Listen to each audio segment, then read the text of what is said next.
Shalom, salam damai sejahtera di dalam Tuhan bagi seluruh murid-murid SMP, SMA, SMK, Sekolah Kristen Kanaan, dan juga Kanaan Global School. Salam kepada guru-guru dan juga karyawan, rekan kerja semuanya. Kita akan bersama-sama merenungkan sebagian daripada firman Tuhan. Namun sebelum kita merenungkan sebagian daripada firman Tuhan, kita akan bersama-sama tundukkan kepala, mari kita bersama-sama berdoa dalam hati.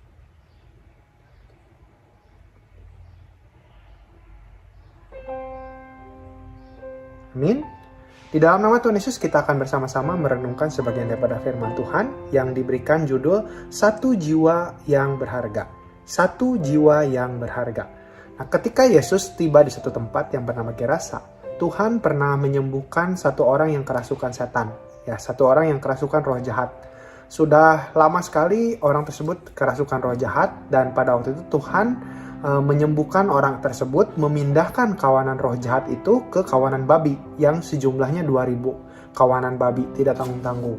Namun peristiwa tersebut dipandang oleh orang Gerasa ini sebagai ancaman. Kenapa? Karena mungkin orang-orang Gerasa menganggap Tuhan Yesus ini bisa mengancam kawanan-kawanan ataupun ternak-ternak mereka yang lainnya di Gerasa, sehingga mereka memandang, wah, kawanan babi ini, wah, jumlahnya banyak, ada 2000 kawanan babi. Dibandingkan dengan satu orang yang kerasukan roh jahat, ya mendingan kawanan babi, menguntungkan, lebih menguntungkan mereka.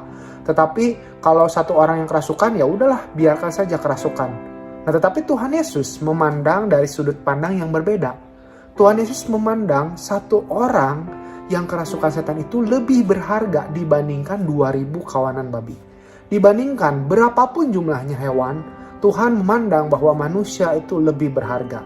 Jadi di mata Tuhan, satu jiwa itu sangat berharga. Ya, satu jiwa itu sangat berharga. Kenapa demikian? Karena di dalam Alkitab pun kita melihat ya bagaimana ketika manusia diciptakan oleh Tuhan.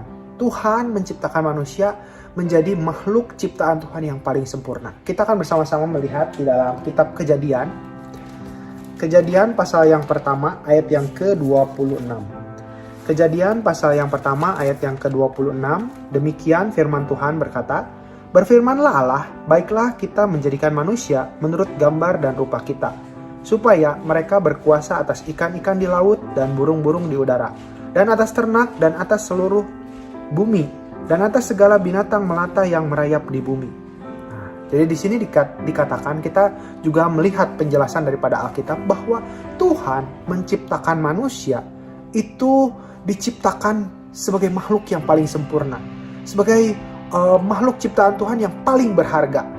Nah, kalau orang gerasa mungkin menganggap ya nggak apa-apalah, orang kerasukan setan, dia juga nggak ngeganggu, dia juga berada jauh dari perkampungan. Mendingan kita menyelamatkan kawanan babi. Wah, 2000 babi bisa kita jual, bisa mendapatkan keuntungan.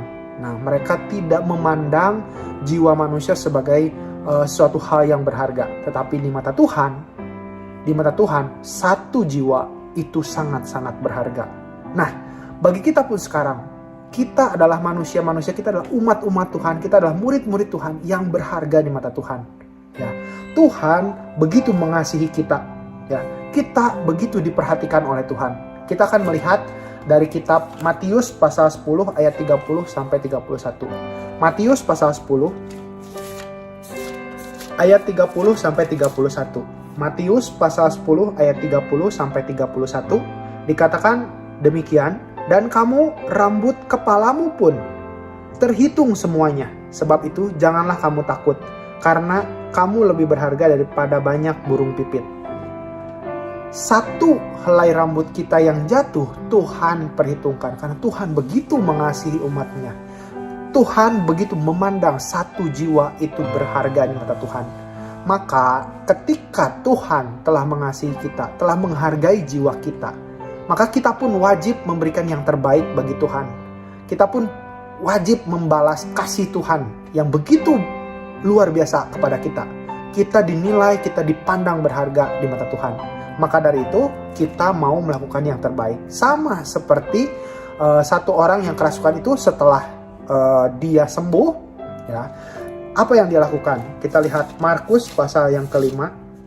Markus pasal yang kelima ayat yang ke-20.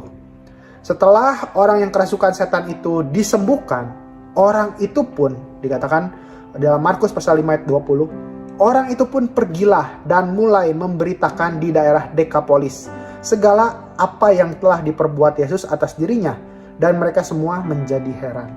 Orang tersebut memberitakan kesaksian bagaimana Tuhan telah menyembuhkannya.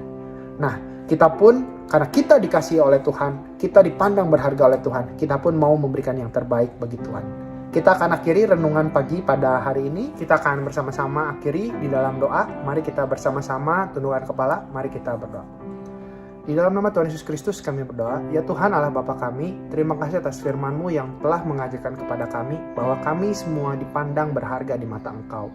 Dan Engkau memperhatikan setiap pribadi di antara kami.